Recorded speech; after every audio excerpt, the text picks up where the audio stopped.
Have you ever noticed something strange? Two people can earn the exact same amount of money, but 10 years later, one is financially free while the other is still stressed about bills. Imagine this. Person A gets a bonus at work. A few days later, there's a new phone, a nicer car payment, and expensive dinners every weekend. Person B gets the same bonus. Instead of upgrading their lifestyle, they buy assets, invest the money, or use it to create another source of income. At first, both decisions seem reasonable.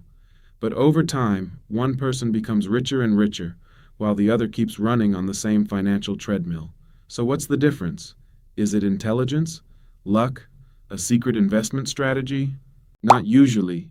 The biggest difference is often much simpler. Rich people tend to think about money differently. And once you understand how they think, you'll start noticing money in a completely different way. Because the truth is, most people don't have a money problem.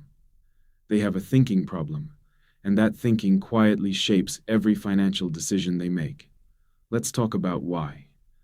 Most people grow up believing that money is something you spend. You work, you get paid, you buy things, then you repeat the cycle. Work, get paid, spend, repeat. From childhood, we're trained to think this way. When you get good grades, you might get money. When you get money, you buy something. Money becomes associated with consumption. It's a tool for buying things, and there's nothing wrong with that. The problem is when spending becomes the only purpose of money. Because rich people often see money through a completely different lens. Instead of asking, what can I buy with this? They ask, what can this money do for me? That small shift changes everything. Imagine you have a worker. Every day that worker earns money for you. Would you fire that worker? Of course not. You'd want more workers. Now imagine every dollar is a tiny worker. Rich people understand this idea. They don't just see money as something to spend. They see money as something that can create more money. And once you start viewing money that way, your decisions begin to change. Let's use a simple example. Imagine you receive $1,000. Most people immediately think about what they can buy: a vacation, a new gadget, a shopping spree. But someone who thinks differently asks another question. How can I turn this $1,000 into $1,100? That question might not sound exciting, but it's one of the most powerful financial questions in the world. Because wealth isn't built through occasional big wins. It's built through repeated small decisions. And rich people understand something that many people miss. Money grows when it's given time. Think about planting a tree. Nobody plants a seed on Monday and expects a giant tree by Friday. That would be ridiculous, but that's exactly how many people treat money. They invest a little. Nothing dramatic happens. They get impatient, and they quit. Rich people understand that wealth works like planting trees. The early stages look boring, slow, almost invisible, but underneath the surface, something important is happening. The roots are growing, and eventually those roots create results that seem almost magical. Here's another difference. Most people focus on the price of something. Rich people focus on the cost. At first, those sound identical, but they're not. Let's say someone buys a luxury car. The price might be $50,000. That's what most people see. But someone thinking differently sees something else. Insurance, maintenance, fuel, depreciation, lost investment opportunities. The true cost becomes much larger than the sticker price. Rich people often ask, what is this purchase costing my future self? That's a powerful question, because every dollar spent today is a dollar that can't grow tomorrow. This doesn't mean rich people never spend money. They absolutely do, but they understand trade-offs. Every financial decision has a hidden cost, and they train themselves to see it.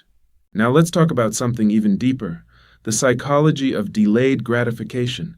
Imagine a child sitting in front of a marshmallow. They're given a choice. Eat one marshmallow now, or wait and receive two later. Simple, but surprisingly difficult. Many people choose immediate rewards, because the human brain loves instant pleasure. It loves now. Now feels certain. The future feels distant. This is why people buy things they can't afford. Why they carry debt. Why they struggle to save. They're not necessarily making logical decisions. They're responding to emotions. Rich people aren't immune to these emotions. They simply become better at managing them.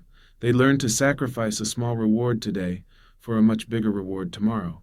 And over decades, those decisions compound, not just financially, psychologically.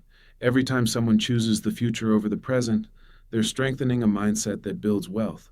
Here's another idea that completely changes the game.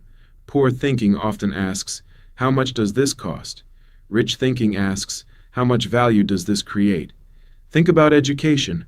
A course might cost $500. Many people stop there. Too expensive.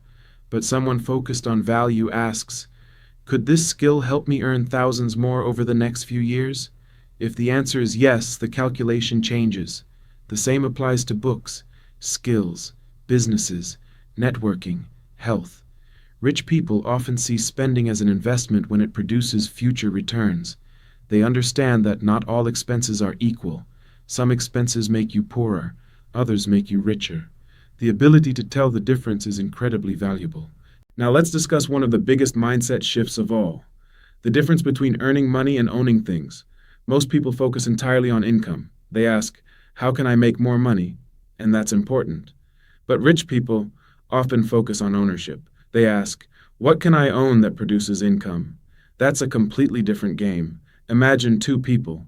One works harder and harder for money. The other gradually acquires investments, businesses, or assets that generate income. At first, both look similar. Years later, the gap becomes enormous. Why? Because one person has to keep working for every dollar. The other has dollars working for them. This is why ownership is such a powerful concept. Rich people understand that wealth isn't just about how much money comes in, it's about how many income-producing assets you control. Another major difference is how rich people view risk. Most people think rich people love taking risks, but that's often not true. Many wealthy people are actually obsessed with reducing risk. The difference is that they define risk differently. For example, many people believe investing is risky, so they avoid it, but they never ask another question. What is the risk of not investing?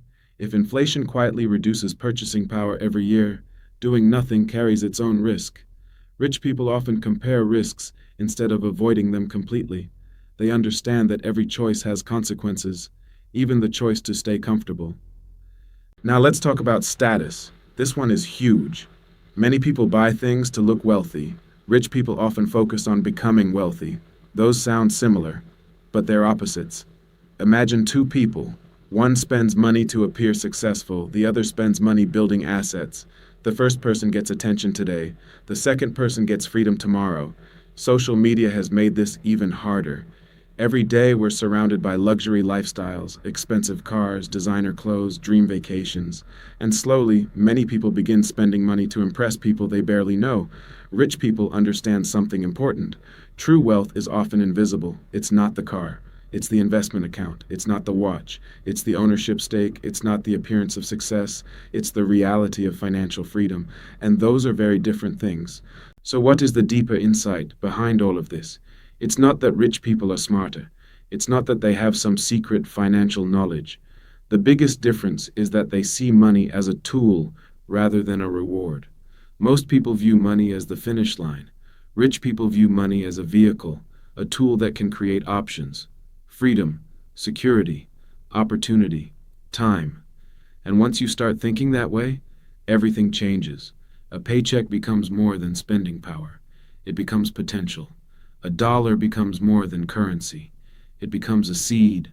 A purchase becomes more than a transaction. It becomes a decision about your future.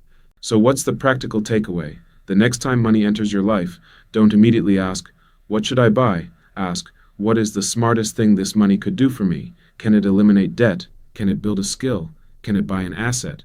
Can it create future income? Can it grow? That single question can completely change your financial future, because wealth isn't built in one dramatic moment.